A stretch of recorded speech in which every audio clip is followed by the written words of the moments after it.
ఇద్దరు చేయాల్సిన పనిని ఒక వ్యక్తే చేయాల్సి వస్తే కాస్త కష్టంగానే ఉంటుంది. మన శరీరంలోనూ ఒక్కోసారి ఇలాంటి పరిస్థితి ఎదురవుతూ ఉంటుంది. 2 కిడ్నీలు చేయాల్సిన పనిని ఒకే కిడ్నీ చేయాల్సి వస్తూ ఉంటుంది. కిడ్నీ దాతల్లో ఈ రకమైన పరిస్థితి మనకు కనిపిస్తూ ఉంటుంది. అయితే కొంతమందిలో పుట్టుకతోటి ఒకటే కిడ్నీ ఉంటుంది, రెండో కిడ్నీ ఏర్పడి ఉండదు. ఈ రకమైన పరిస్థితిని డాక్టర్లు సాలిటరీ కిడ్నీ అని పిలుస్తారు. ఇలాంటప్పుడు భవిష్యత్ ఆరోగ్యం గురించిన ఆందోళనలు చాలానే కనిపిస్తూ ఉంటాయి. ఒకే కిడ్నీతో జీవితాంతం నెగ్గుకు రాగలరా అని సందేహిస్తూ ఉంటారు. ఒకటే కిడ్నీ ఉన్నప్పుడు ఎదురయ్యే కష్ట నష్టాల గురించి ఇప్పుడు తెలుసుకుందాం. సో ప్రధానంగా అంటే ఎక్కువగా ఉన్న అపోహ ఏంటంటే ఒక కిడ్నీ ఇచ్చిన తర్వాత మనిషి బతకడానికి కష్టం అవ్వడం కానీ, లేదా మనిషి ఉండే కిడ్నీ పనితీరు తగ్గిపోవడం కానీ, లేదా ఆ పేషెంట్కి మళ్ళీ ఆ పర్సన్ అనే అతను పేషెంట్ కింద మారిపోవడం, లేదా డయాలసిస్ చేయాల్సిన అవసరం వస్తుందనే అపోహ అనేది చాలా మందిలో ఉంది.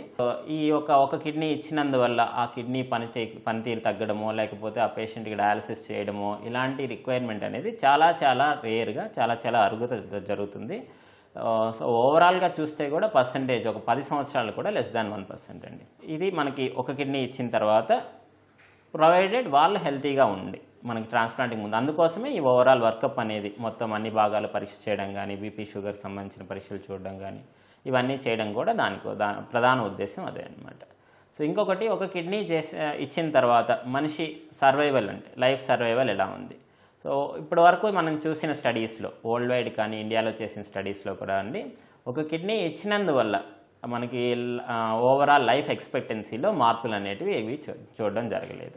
ఒక కిడ్నీ ఇచ్చిన తర్వాత ఆ కిడ్నీ అనేది అంటే వెంటనే ఒక రోజుకే పూర్తిగా 2 కిడ్నీలు పనిచేసే సామర్థ్యం రాకపోవచ్చు. కానీ ఒక నెలలో 70 నుంచి 75% పనితీరు అనేది 2 కిడ్నీలు చేసే దాంట్లో 70% పనితీరు అనేది ఒక కిడ్నీ అచీవ్ చేయడం జరుగుతుంది. అదే మనకు 3 నెలల్లో అండి 2 కిడ్నీలు చేసే పనిలో 90 నుంచి 90% పనితీరు, ఏదైతే వ్యర్థాలు రిమూవ్ చేయడం కానీ, లేకపోతే మనకి హిమోగ్లోబిన్ మెయింటైన్ చేయడం కానీ, కిడ్నీ చేసే పనితీరులో రకరకాల పనుల్లో ఈ ఒక కిడ్నీ అచీవ్ చేయడం జరుగుతుంది.